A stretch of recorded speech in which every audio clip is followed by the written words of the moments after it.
tūwhitia te hopo mai rangatia te angitu. E whā ngā tūranga hō kua rake I roto I te whare angitu o ngā kura iwi. He karanga tēnei ki ngā kaiako, ki ngā kaiwhakatere e manawa nui ana ki ai a tātou uri ki te tihi o angitu.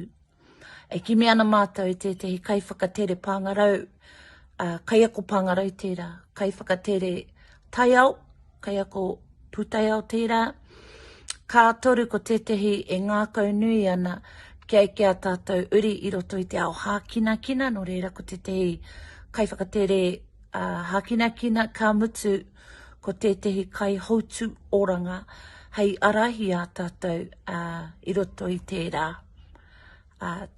āhuatanga tiaki I ngā tamariki. Whakapiri mai, whakatata mai ki ngā ringa wera o ngā kura iwi, me koe ratana ki tētahi wēnei tūranga.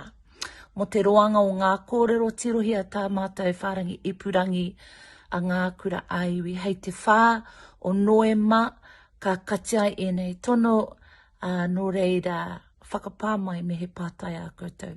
Noho ora mai.